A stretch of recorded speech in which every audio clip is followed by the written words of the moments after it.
Welcome back, everyone, those who went out and those who were here. Hello again. So our next panel is on artificial intelligence, machine learning, and its impact on our daily life. I'm Diksha, Dutta, your moderator for this panel. I work with AsiaBerlin, and we focus on internationalization of startups across different sectors, and one of them is also artificial intelligence. To just set the context on artificial intelligence per se, I think there has been a study recently that AI will add 13 trillion US dollars to the global economy in the next decade. And there are a few factors to be kept in mind for that, which is how will we scale AI, how will we innovate in AI, and that's where the connection to Asia comes very significantly. And I must tell you that I am a fan of everybody on this panel, and you're going to learn a lot. So I'm super excited as an AI journalist to host this panel.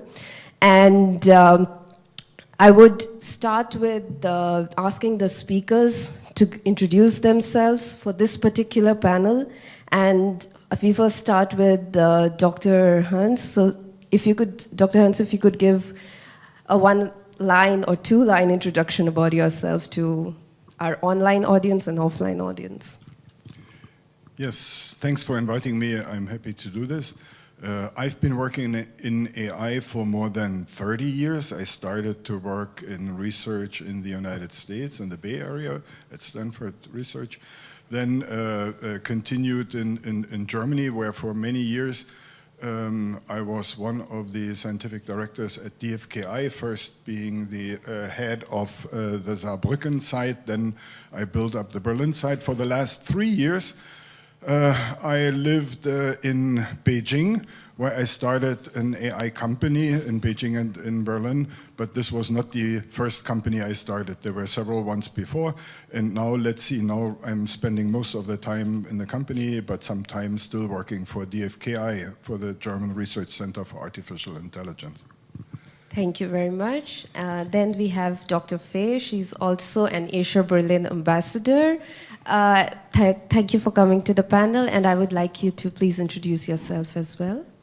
Yes, thank you from my side. Also, thank you very much for inviting me to join this panel discussion. I'm Fei Xu. I'm now Global Head of Artificial Intelligence at SAP.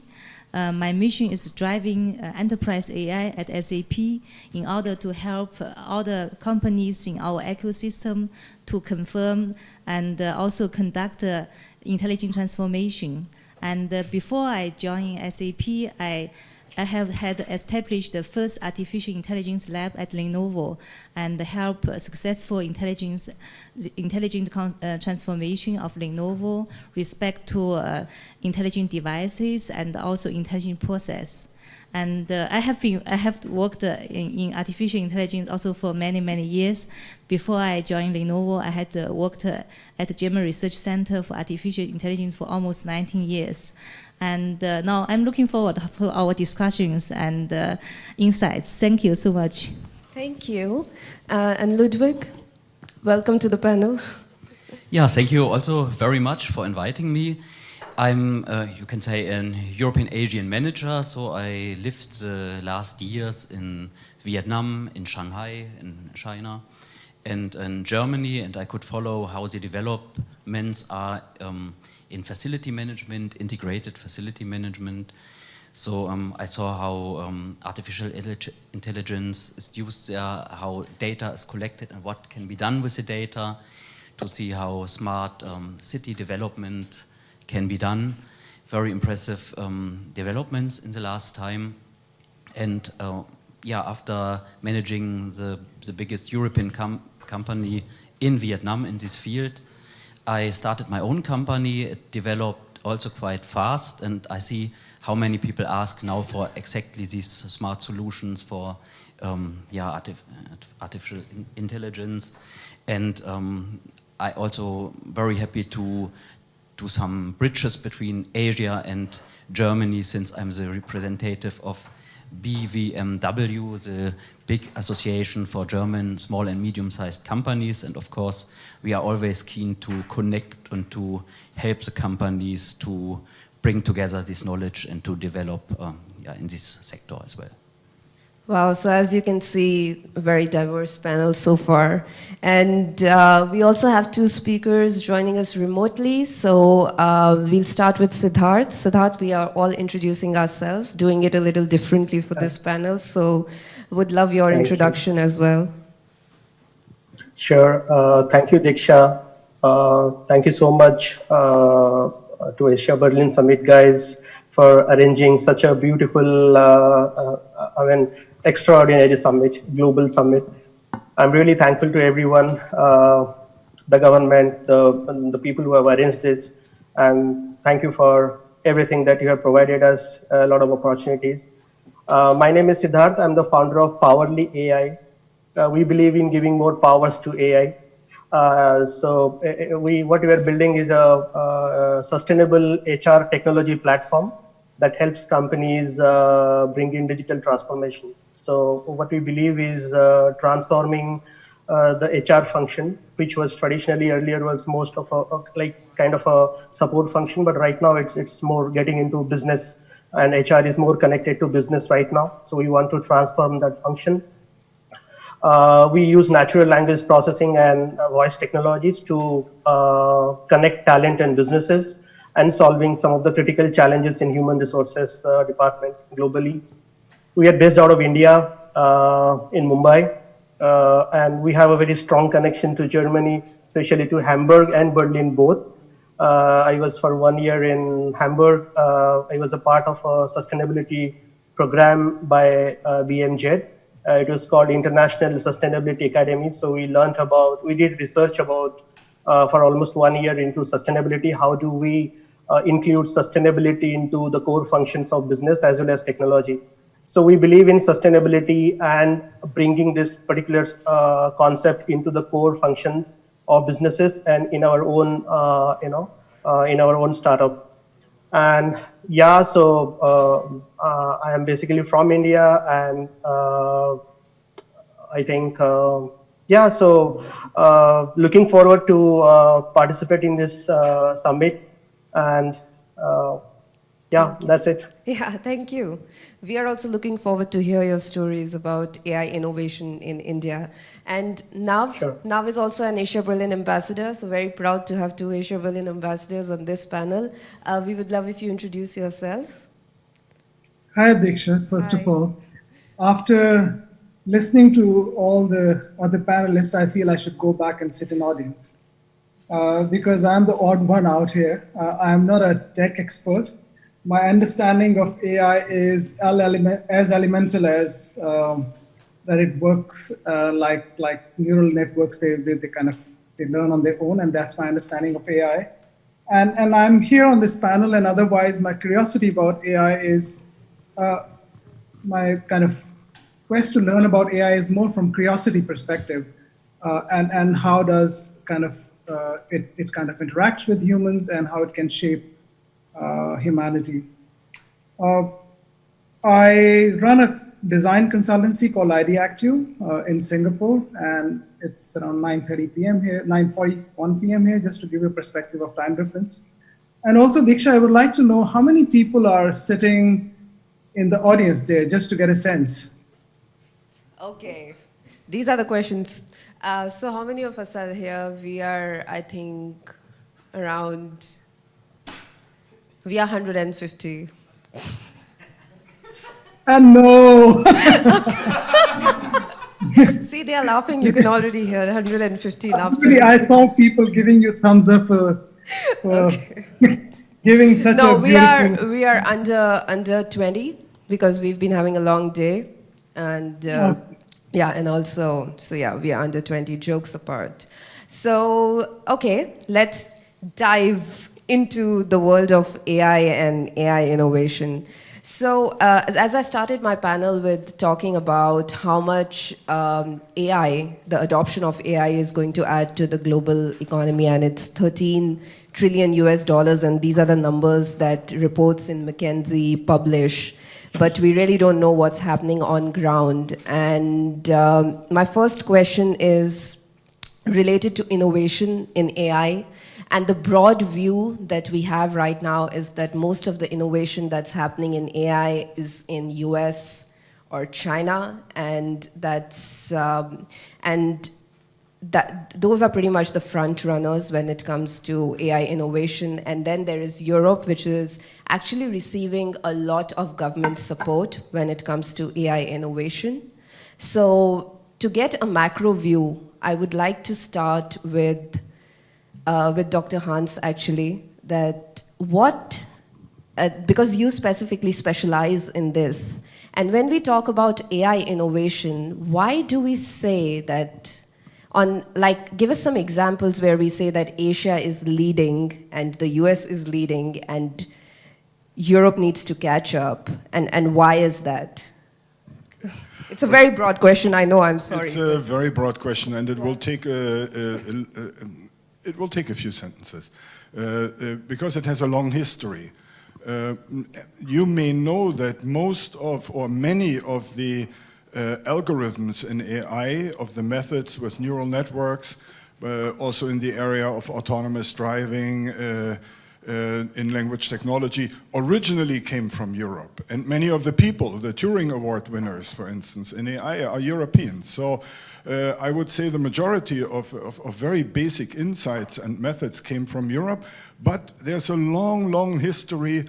Again and again, the United States really managed to bring out, to cash in and get the commercial success on things, whether they started in the US or elsewhere, and whoever did it. So there are two questions. One is, where do the basic ideas come from? And there, I think Europe is doing quite well.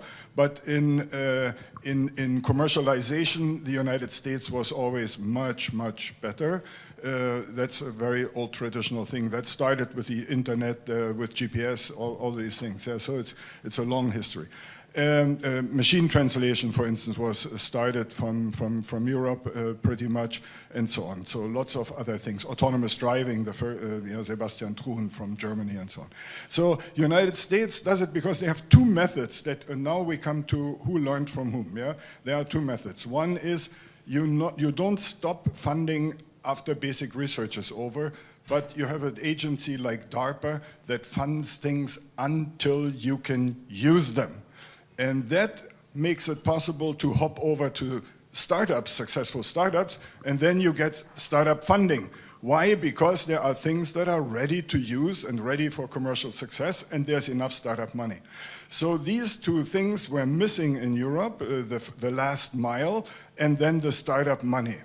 So now China has realized this very, very well, and immediately played the same game, made sure that you get, that you bring your applications all the way until they are ready for using, and to have enough money. Actually, they overdid the startup money. They almost got too much. So you saw that there were more companies funded than really had good ideas for a while. So, and Europe is trying to, but we can come back to that later. I don't want to tell the whole story now. Europe is trying very much to overturn without catching up. Yeah? So trying to overturn already, and trying to have a better AI in the sense of more ethical, in a different way, a different direction. And in one direction, Europe will be very successful, and I guess in enterprise AI, because that is the weak spot in China, and it's also not very strong in the United States compared. So most of the United States and China AI is in consumer electronics, is in internet, in e-commerce, and the big hyperscalers. And there, of course, Europe has to learn a whole lot. China already did, yeah, but when it comes to enterprise AI, I guess Europe has to offer something, yeah, that will be seen in the future. So I stop at that point, but I think we will come back on different issues to these differences, because they are really important to understand. Also, the role of the government, yeah, in those three countries is completely different. Okay, yeah, actually that's a very good point to leave me at, because that brings me directly to Dr. Fay, because that's where the role of big corporates like SAP comes into picture. When we say that, okay, enterprise AI is where Europe is actually going to be the front runner. So my question to you is that SAP is very deep into enterprise AI. And first of all, how significant is this vertical in the company? And secondly, what does it take to actually build a unique enterprise AI solution? Thank you so much. Let me start with what can AI contribute to international companies, Actually, I consider AI plays 3 important roles. One is AI can help every company to upgrade their products, for example, software functions or hardware attractivities, and also create new solutions. The second point is with machine learning and a combination of machine learning and knowledge, AI solutions will improve the process, enterprise processes. For example, supply chain management. For a manufacturing company, almost 60–70% of the cash flow was eaten up by supply chain management, right? If you can optimize 1%, you can save a lot of money. And also customer relationship management. With sentiment analytics, you can monitor the opinions and the market about your products and your services, and also logistic network optimization. All these enterprise AI solutions will contribute, improve the enterprise processes. And the third thing is also, if a company can use AI, develop AI technologies, enable AI technologies to improve the products, improve the process, this company will win the visibility on the market and also have much more better marketing than only do advertisement, right? Therefore, product services upgrades and the improvement of processes and improve wide AI, the promotion and the marketing. If we look at enterprise AI, look at SAP, actually I think, of course, AI will improve our enterprise solutions, our ERP system, HANA, S4HANA, we have AI solution, machine learning solution embedded already. On the other hand, actually SAP, we actually have the mission use our intelligent solutions to empower all the companies in our ecosystem, make them intelligent, and we make the process more efficient. This is our mission, right?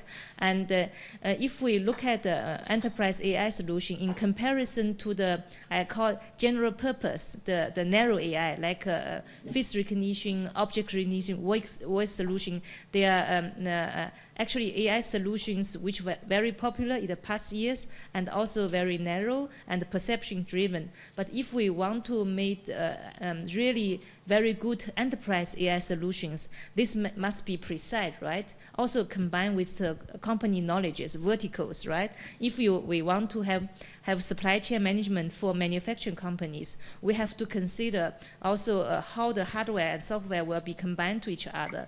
If you use computer vision technology in the manufacturing, in the shop floor, the hardware software solution have to combine in all. If you want to see this monitor, inspect the product lines, the solution will catch up with the speed, right? And also in the right place to monitor the product's production. Therefore, it's much more complex than only narrow AI solutions. This SAP, I think also, like Hans mentioned, this is why European companies, Industry 4.0, because we are very good in complex solution, monitor complex processes. I think in this area, we have the chance to win.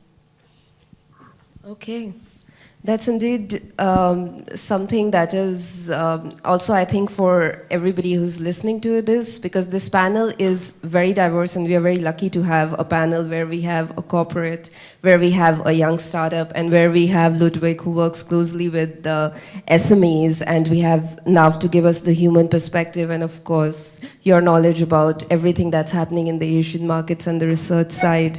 So that brings me to you, Ludwig, in terms of how do you feel, where is the opportunity for small and medium enterprises to look at AI solutions or adoption of AI? Yeah, there are, thank you. There are actually many opportunities, of course, and they have to be used because it is it's very crucial to develop in this direction, since that is a future. There's, in my opinion, no way back. But one has to be really prepared. It's not just about doing something with AI. It's really about thinking what exactly is a problem I have and what is, where do I want to use it for, the AI. So that is very important to be prepared for this, to also train and make sure that your staff can do it, because there are many German SMEs. There's was a survey also made by BVMW, the Association for Small and Medium-Sized Businesses, and that short was showing that actually there are not so many companies in the small fields. They really have a better, yeah, that it really pays off, and that depends on being really good prepared by it for this development. Okay, so that's also indeed a very important gap to fill. And so that we have corporates, SMEs, and now Sidhartha, I want to ask about, okay, we spoke about China, we spoke about US, and we spoke about adoption of AI, but what about India in terms of AI innovation? And you are a startup there, and you started up an AI company, and how competitive is it to have an AI startup in India? And give us some numbers in terms of how the AI innovation and startup industry in this space is booming, or what's happening there. Yeah, so if I give you some rough numbers about how many AI startups are there in India, it's almost 2,000 plus AI startups. And of course, yes, it is really crowded. Now, everyone is jumping into AI because AI has become a buzzword. So globally, you know, there are a lot of investments coming in, and everyone is actually starting an AI company, and they are actually creating domains like you know, www.abc.io or maybe .ai, you know, just to attract a lot of attention across. Wherever you see, you will find, what are you doing? I'm building an AI company, and it's not that easy. But it's easy to say that you are building an AI company, but there are a lot of efforts in terms of talent, in terms of capital, in terms of research that is required behind this particular thing, and it takes a lot of time to build a hardcore AI startup. Like, we have a lot of developments in terms of in healthcare. Per se, in healthcare, there are a lot of companies who are, I'll give you some examples in terms of where the innovations are coming up. Mainly the healthcare sector, where, you know, you have startups who are predicting early cancer detections, say, or maybe early pregnancy, or, you know, something like the early primary healthcare, right? So there are a lot of traction which is being built up in the healthcare sector, as well as in the sector like us, where we are working in the human resources or people management sector. So, for example, we are building an AI application for human resources departments in enterprises. So it's a technology platform for, you know, transforming the HR function in enterprises. So there are a lot of developments happening across India. So the focus is more on predictions. Like, so healthcare is one sector, and then another sector is called like fashion and e-commerce, where we have like image recognition, and there are a lot of stuff like predicting your buying behavior and what you can buy more, e-commerce space.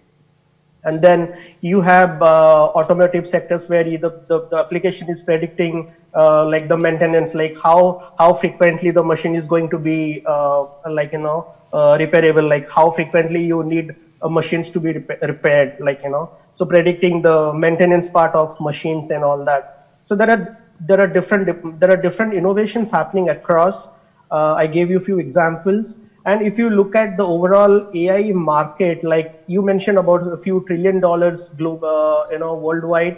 Now in India, you can say that almost $1.35 billion plus like opportunities only in AI. But if I talk about specifically about starting an AI company and being successful, the only thing that is required in this whole game is data, right? And without data, the prediction algorithms or your model doesn't work. Because right now, if I say that I am doing something and I want to predict something, then I need to have historical data as well as the current data structures and architecture. On the basis of that, I can predict, but nobody can guarantee whether the prediction is accurate or not. We can wait for another 3 to 5 years to see whether those historical data has worked or not. That's too difficult, and we need a lot of backend research. So if you talk about R&D, there are institutes like Indian Institute of Technology, and there are a lot of research institutes which have come up to do a lot of research in AI, but a long way to go. I mean, a long way to go. Okay. I think it's a long way to go for all of us and not just India, but I personally feel that AI is touching in our lives in ways that we don't even know that it's touching our lives, and tracking all the data about when we are sleeping, when we are walking, when we are, or all the apps that we are using in today's life. And Dr. Hans, there's a question that actually is something that I got from the audience in Twitter when we tweeted about this panel, is that how AI, which everybody talks about, that it can solve the world's biggest problems about global recession or pandemic and everything, and also our panel is about how it's affecting daily lives. So how do you think AI can actually solve these problems, the biggest problems in the world today? So I don't think that AI by itself will solve these problems, but true, AI will be in almost every aspect of our life and our work, for sure. And it will be used for solving them. You mentioned pandemics, yeah? So far, why don't we have more chances to have machine learning help us to understand the epidemiology of the virus? It is mainly because societies are too reluctant to gather the data for several reasons. Yeah?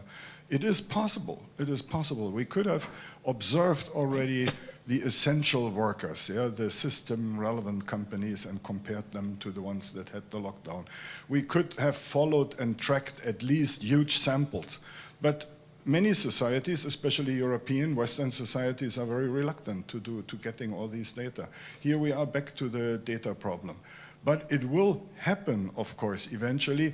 But right now, I would say there are two stumbling blocks. One stumbling block comes from inside AI, and this is we have to move from narrow to broad AI, meaning that not just an end-to-end learning, input-output, and we learned on one, but we have to combine this powerful machine learning with knowledge, that as we have it in knowledge graphs, huge amounts of corporate, of social knowledge, of human knowledge. So that is but then I would say this is moving on, yeah, because in the labs people are working on hybrid cognitive systems.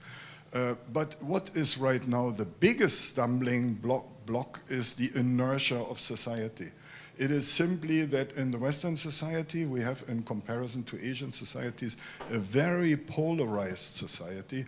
One half trying, even do not want to give up cash. They want to pay with cash. Yeah?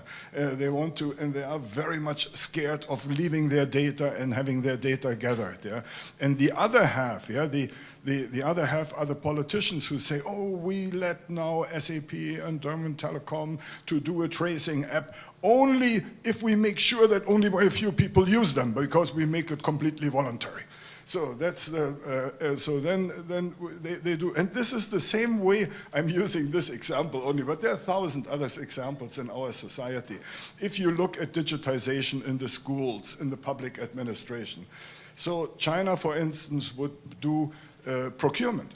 One way they further AI is procurement. So all these, for instance, all these cameras all over the country that measure whether drivers violate speed and that observe probably much, much more, yeah, whether we like it or not.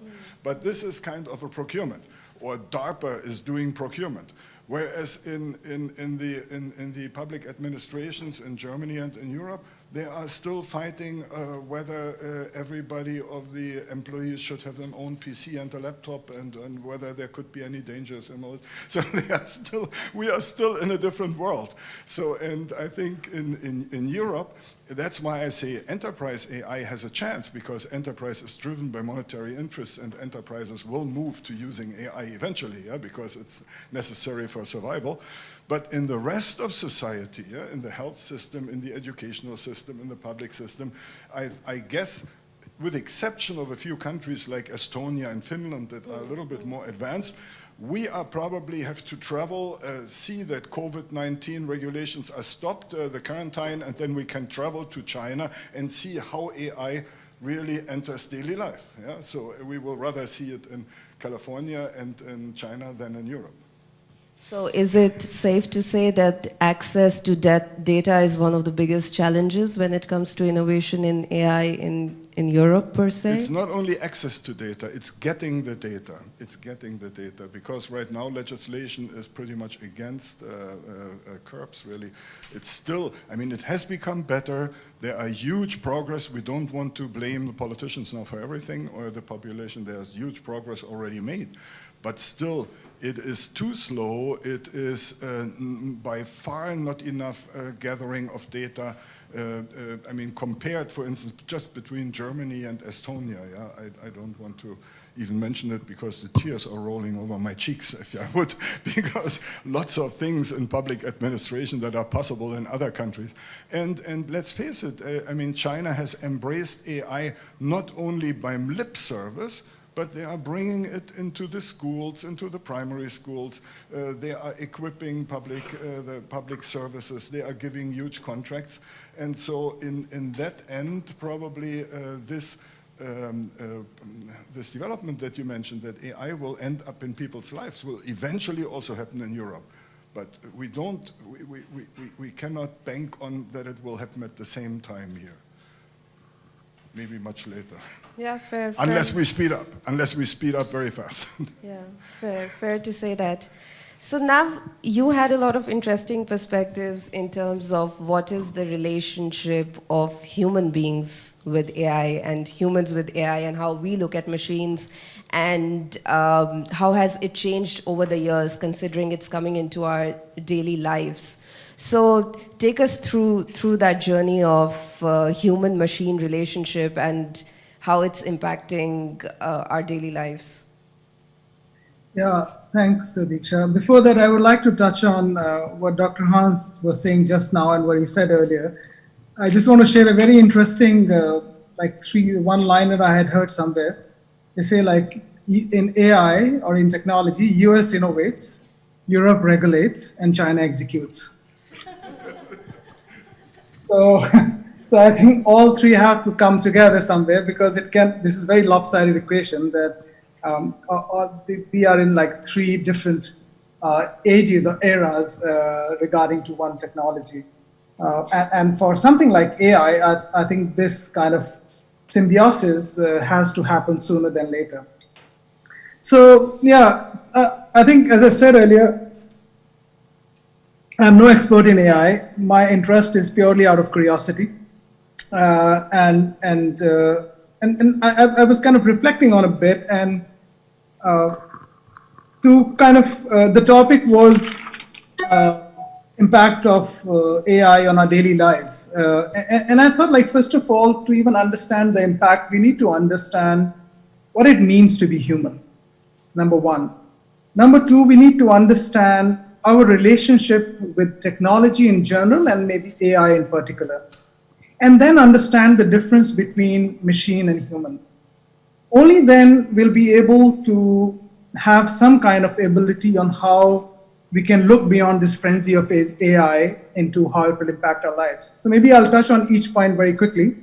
So what it means to be human, and this reflection kind of led me to think of three things. There are three things that define human beings. Number one, that we are driven by this instinct of survival. And this instinct of survival gives us this impulse to procreate and hunger to survive. And the emotion associated with it is fear. Second instinct is sustaining. And because once we have given birth to somebody, we have procreated, we give them love and nurture them and kind of sustain them and make them grow. So the second emotion that is associated with being human is emotion of love and empathy. And third, a very defining emotion, which I think I took this from Harari, is imagination. And imagination gives rise to, in a way, this impulse to collaborate and co-create and create. And the emotion associated with is meaning and purpose. So I think the crux of this is survival,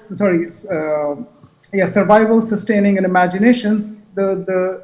We are still defined by these emotions of fear, love, and kind of meaning and purpose. So I think if we see human beings like this, which is, we are very much emotion driven, and of course, like you can say that even algorithms can also kind of code emotions. I'm not sure when that will happen, but for the moment, we are very much emotion driven, whereas AI or technology is very task driven. So at this point in time, we need to understand how technology has shaped our world so far. So starting from when Homo sapiens, or even before that, like Neanderthal, we started to live on this planet, we were using some kind of technology, whether it to chisel a stone and make a wheel out of it, and then we went into the industrial age, and then so on and so forth. Then information technology came. But all this while, what we were doing with technology was augmenting our physical being, the muscle power. I think the first time, I think AI has started to reach that inflection point, perhaps it has still not, where we are augmenting intelligence. And this is a very, very different ball game, and that's what scares me. And I'm sure like all of you on the panel have views on this as well. So I think if we are able to understand that, number one, we are different from machines. And number two, that we are in a very different era, or at the cusp of an era, where the muscle power will be kind of not just augmented by machine, but our brain power will be augmented by machine. So in this era, now we have to see how will it impact our daily lives. And I would like to start with saying that before the era of advent of era of AI, which has started to happen, in many ways, we are still controlled by, when I sit in a taxi and I tell my taxi driver, take a road from here because this Google map has fed it wrong. No, he follows what Google map tells him. So we are already driven by algorithms. And same goes for doctors and so on and so forth. But I think it may happen more where in the era so far, people have been the scarce resources. So when we work more, we are more productive and we get paid more. But in times to come, I feel jobs will become scarce resource, because jobs will be, whether it is enterprise AI or other kind of AI, jobs will become a scarce resource. And that's a very different, fundamentally different problem to solve. And this will, when we don't have anything to do, and I said we are defined by three things, three emotions, fear, empathy, and meaning, and we derive this meaning from relationships, from what we do, and we have nothing to do. The problem is this, cuckoo, you have problem of healthcare pandemic, not AI pandemic. So in this case, when we move away from these lack of jobs to kind of, and the implications will be great, like in the form of like, I don't know, like digital dictatorships or a healthcare problem or people getting like mad. So I feel like if we start to see things from this perspective, then we need to start to ask ourselves right questions. So I think what Europe is doing, in a way, I feel that is in a way right thing to do. If we can set these kind of goals for ourselves, if we can set the right kind of agendas for us and not go in this frenzy. But I'm not sure how if China keeps on moving fast and the rest of the world kind of keeps on looking at regulations and ethics. So I think this is a very big question. Perhaps, I don't know, Dr. Hans or other learned panelists may have more views on that. But for me, it is on one side, it is the utopia, and other side is the dystopia. But I think the real world challenges will be next 20 to 30 to 40 years will be around jobs and mental health and stuff like that. That's how I see AI or advent of AI or lack thereof will impact our lives. Yes, that was indeed a very different and much needed perspective for that panel. So whatever you said in the beginning of the panel, you should take back your words because we needed this. And coming back to... By the way, I was telling already, telling Diksha, am I the right person for the panel? Shall I speak or not? I was very, so I'm still the same. I don't know whether I'm the right person for this panel. No, I'm very glad you're here. And we all are very glad, and I can speak on behalf of everyone here. Yes, I can see a lot of thumbs up. And talking about, again, Europe and Europe moving ahead. And actually, there's a lot of work that has happened by different players in the ecosystem when it comes to adoption of AI, and one of the strong pillars has also been the government's role in adoption of AI, and the European Commission actually identified it as one of the strategic areas, and there has also been a 700 million EU funding specifically for innovation in AI. And my question is for both Ludwig and Dr. Hans, that please tell us that what actually happens on ground when we see such big numbers and reports on AI being as one of the most strategic pillars of the government when it comes to innovation. So give us some examples of how has it worked on ground, yeah. Yeah, so those are very, very encouraging signs, both the announcements of the German government to fund AI at a stronger scale, and then immediately now following and at a much larger scale, even also, or maybe not much larger, but it's of course Europe is bigger than Germany on a bigger scale together with our neighbors, this European push. And it will have lots of very good outcome, and it's already forming. Fortunately, it goes probably in a good direction because it's not only some bureaucrats in Brussels who will select the topics, but in the meantime, there is huge associations like Claire and Alice. Those are two women names, but at the same time they are the names of big AI institution associations all over Europe, yeah, combining all over Europe, and they are already working together with the European Commission in finding the right spots to do things. So that will make, that will have a big impact. There's a slight grain of salt though, and again, it connects to what I said earlier. There's a tendency to think that we do things better in the ethical sense without doing them well in the technical sense. So I guess first we have to do things very well on the technical sense and have powerful enough AI, because powerless AI, I mean, even powerful AI does not kill people immediately right now. Yeah, it can be made, but powerless AI will be completely harmless. It will only cost money. So what we need to do is we need to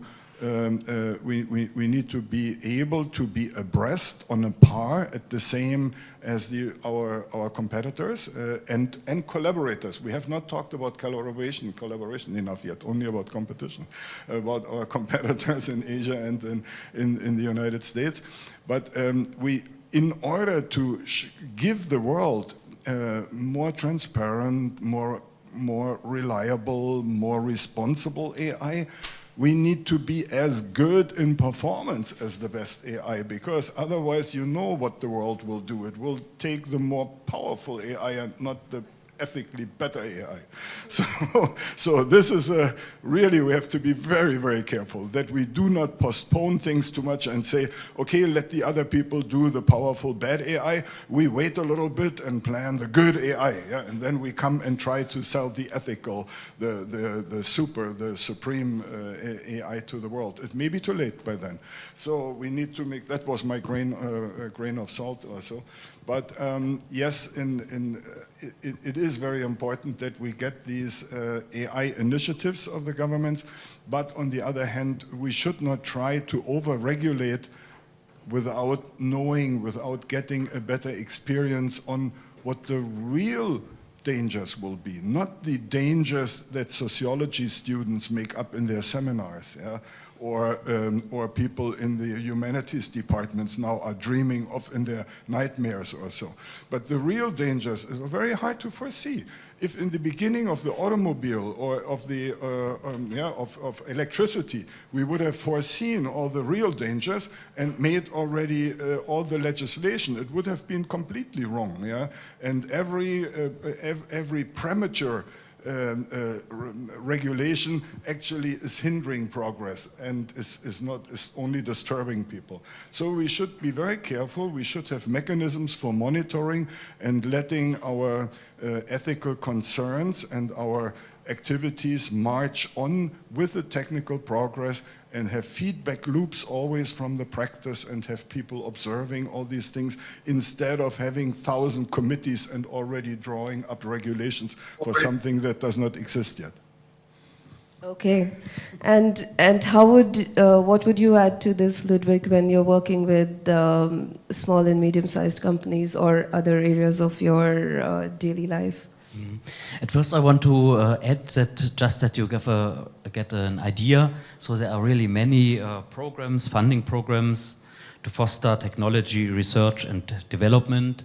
So there are at the EU 8, in especially this, but even more, slightly different. But they can be, they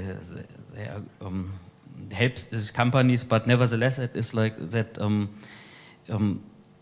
There are still just a third of the companies, of small and medium-sized companies, they really apply AI technologies just in some projects. And around 6% in all businesses and in all business areas, I mean. And so there's still a lot to do and to develop in this field in Germany. We are getting there, and we will get there. And we spoke about collaboration, and you are right that we should speak more about collaboration, also because we are all about collaboration at AsiaBerlin. And I think Faye also has some very important perspective in terms of how Asia and Europe can really collaborate and learn from each other when it comes to innovation in AI. And what do you think are the 2-3 areas where both parts of the world can actually learn from each other? Yeah, I think the summarization about innovation, regulation, execution give us the framework already. And I think from the collaboration of point of view, on the one hand, in the research and I think Asian country, because I stayed also in the last 3 years in Beijing and established the first artificial intelligence lab at Lenovo. 80% of my staff are Chinese students and also engineers, researchers. I think what Asia in particular, I think our Chinese high talent, they can learn from European university and the research community, the open mind, the exchange. Yeah? Because if you look at the Chinese university, most of the students are still Chinese. If you look at the European or US, it's a very international diversity. I think diversity and international exchange will really help the innovation and come up with very good ideas. I think on the one hand, I think Asian country, in particular China, is so advanced with AI. They are very lucky because of the open source community. They can build their innovation on top of open source, which are mostly developed by Western countries in US and also European country. On the other hand, I think also European countries can also learn from the the execution of excellence in China, and also really mean seriously with embrace artificial intelligence. Of course, I think we are very advanced with the ethics, right? It's very good. On the other hand, I think perhaps we should not be dominated by the fear and scare. Fear and scare will give us the barrier to involve our society, right?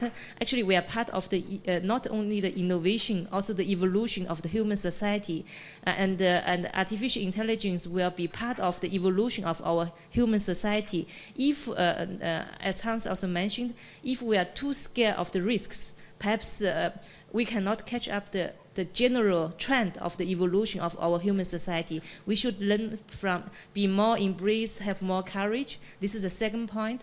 On the other hand, I think also in the smart manufacturing, I think Asia country and European country in particular, also Germany and China can work very closely, because in car industry there are a lot of companies, and also we have a lot of collaborations, and there are many areas we can, the Asian and the European country can learn from each other. And also a lot of companies are globally, right? They have, we have divisions, teams in Europe and teams also in Asia, yeah.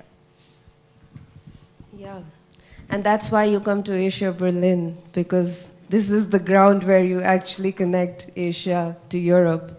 And we don't have enough time, but there are two things that I feel are very important to cover.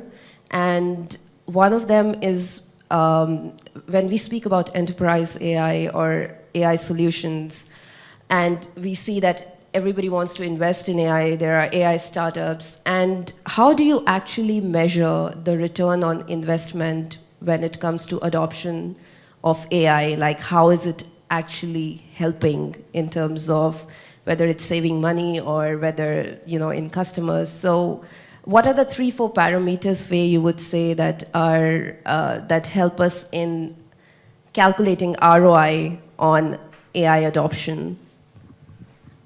Now I want to share with you, actually we can classify the enterprise AI market in 3 categories. One category is you apply and integrate AI technology in existing AI applications, like for example at SAP we have HANA, S4HANA Enterprise Solutions, and we integrate AI solutions in order to make the process more intelligent, integrate monitoring, optimization. This is one category. Embed AI into existing portfolio. This is one thing. Another category is many hyperscaler like Google, Microsoft. They provide platforms like Azure and also Google platforms for AutoML. You can train and build your own solutions on top of these platforms. The third category is use AI in existing platform like Oracle database. You make the database more virtually, more efficient. Now these 3 different categories have different return of investment. If you will look at the first category, if you embedded your AI solutions into existing portfolio, for example, if we embed the chatbot technology into human-machine interaction, it means we make the process more efficient and the usage of our solutions more natural, and make the human, the user satisfaction rate more better. And otherwise, also, if we use optimization of business process, we will make it more efficient. And if we optimize supply chain management, it means we will lead to the cost saving. These are the return of investment. On the other hand, for Google companies like Google or platform company, they provide this kind of platform on the one hand, sometimes for free. This gives this visibility, and also like this has a promotion. On the other hand, they use often premiums, right? The traffic, the consumption will bring them the return of investment. And for the third category, of course, the virtualization of the platform, we make the costs more efficient. This is all the return of investment for enterprise AI. Yeah. You want to say something? Yes, I want to say this is the very technically solid way of estimating, no, which I think we need, yeah, which I think we need. But we shouldn't forget, in addition, maybe one type of AI applications that interrupt so much that we cannot really measure before. So if at the beginning, let's say long before AI, yeah, if in the beginning people, when Excel, Microsoft Excel came first, yeah, spreadsheet, if you would have asked, you can only introduce it in a company if they exactly can tell you how much they save by putting it in, yeah? Impossible, yeah? Or sometimes we are also mistaken. For instance, machine translation. Machine translation translates more now than all human translators in the world combined, by far, by several orders of magnitude. And still, translating business thrives, grows by 11% a year. One of the largest, translation, human translation business. Why? Because, yeah, there are certain types of translation that cannot be fully automated, that need human for, so it's very, very, I want to warn and say some of the, or chatbots, yeah, chatbots at home, they will have interruptions that cannot even be measured, yeah, if you are able to talk to almost everything around, if the children can already talk to the furniture and say, what are you for? And so, yeah, so there will be interruptions in our society that will be so big that before you cannot, it's, yeah, it's like before the iPhone or before the PC, yeah? Nobody could say in dollars how much it. So I think for the individual AI techniques, what Fiyu said is exactly the method probably that need to be applied, but we should be careful. I think the most interruptive innovations by AI will be of a type where you are not able to calculate exactly the savings before or the impact on society. Yeah, I'm just the messenger of questions which come from people, including investors. So, and coming to Sidhartha, who has to definitely answer these questions for his potential investors or investors, and is a startup. So how do you measure ROI on AI for your customers? So there are two things here. One is the impact, and the second is the financial ROI. Now, for example, what investors or customers are looking at is how well you can predict certain things. For example, if I take my example, our startup, which is basically using natural language processing and voice speech recognition technology to predict how good is this employee for this organization, okay, and what is the behavior of an employee, and which we find out from voice. So at this point of time, what is happening is the AI model is predicting at a certain level because we have less amount of data. Now, when there is an enterprise which is expecting a ready solution right now, and if I look at my startup right now, we are in the scale of 1 to 10, I am at, say, maybe at 3. Because to predict 100% or maybe 70%, good prediction, it requires some amount of historical data being applied on real users and real, customers. I may take another 6 months to collect those data and then increase my prediction percentages. So right now I can say I can predict 30 to 40%. Yes, 30% is predictable, but a customer wants that, okay, I want maybe a 70 to 75% prediction. If you look at me, I go back and see, let's see the data. Are these data sustainable or not? I mean, again, I will go back and focus on two things. One is data, playing around with data, which is very important to predict something which a customer wants, because a customer wants to save his time and money and automate certain things, certain repetitive tasks, but at the same time, he wants a prediction in a right manner, and it should be in a sustainable manner.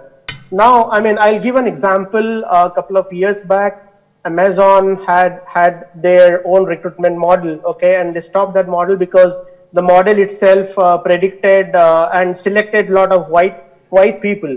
Okay, they say they selected a lot of white people, and that there was a bias in the system. So there was a problem. Then Amazon stopped it. Now the problem here is that the system had only white people data. they didn't have a similar set of percentages of black people data, or maybe from other communities. So when we talk about data, it has to be sustainable in a way that it has to be diverse from different societies, cultures, and then you apply those data on your model and the model predicts. So even before I measure ROI or a customer measures ROI, I have to really work on the sustainability of data collection and its application, because I don't want my system to be biased towards certain categories of people or towards certain categories of some products or services.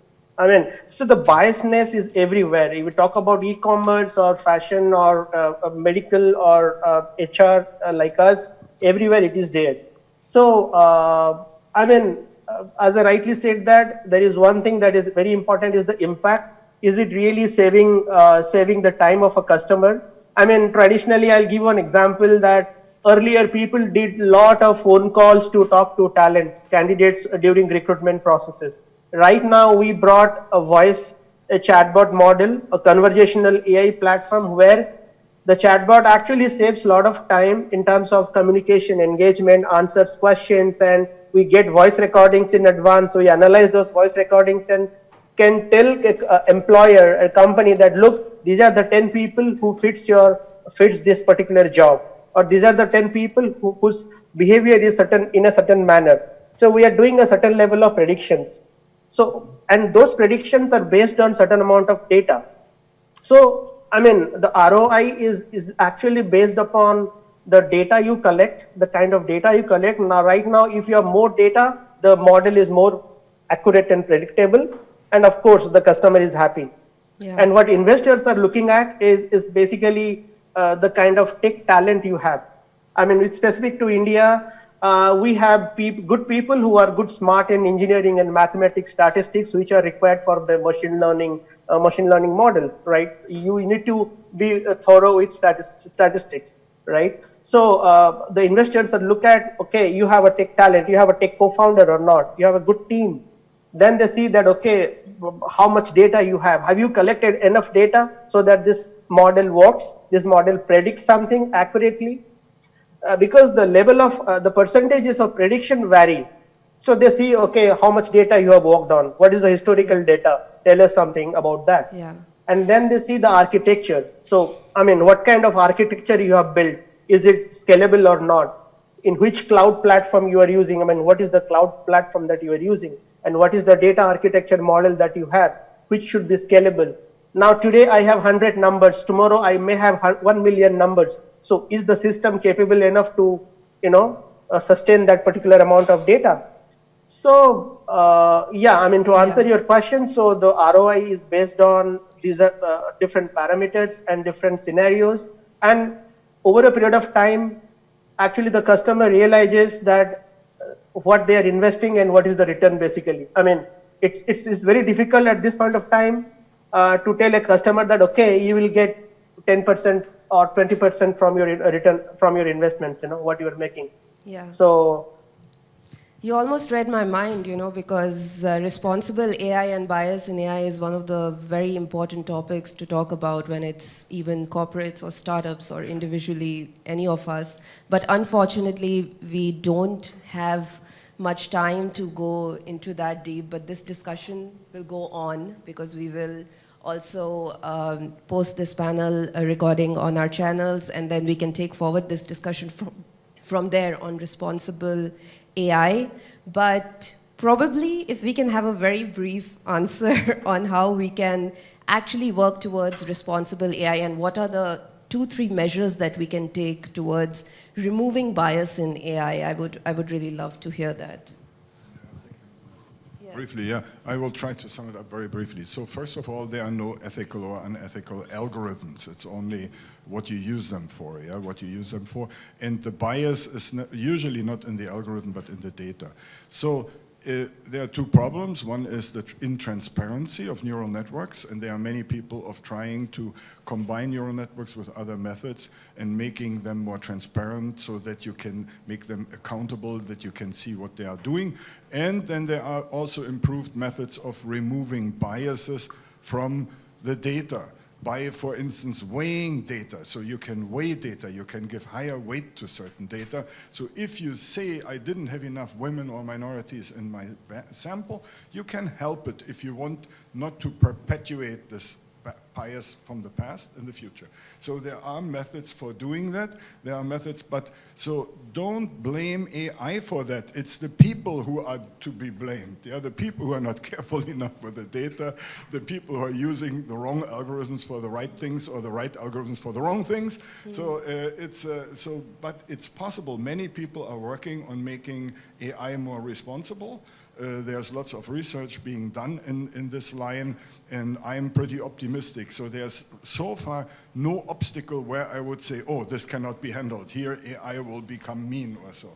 It's simply not there. Yeah? It's simply oversights of people. We need to work on that, and then, but also we need to build trust systems. Yeah? And that's one of the big things that maybe Europe can help with.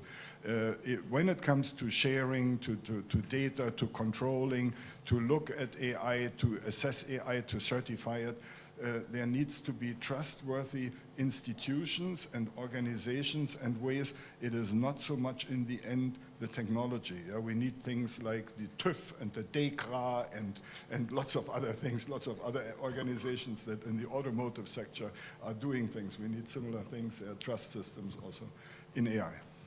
Yes, wow, that was very briefly well explained. And also talking of data, we will be talking more about data and problems in data in our last panel, that is on blockchain at 4:55. So you can tune into that as well and be here, don't get tired. So that is there, and thank you very much all the panelists. I think we had so much ground to cover and we kept talking about this, but we will, as I said, keep talking about this because it doesn't stop here. And I want to thank Sidhartha and Nav for joining us remotely, and Faye, Dr. Hans, and Ludwig to join us here. So thank you very much for your participation.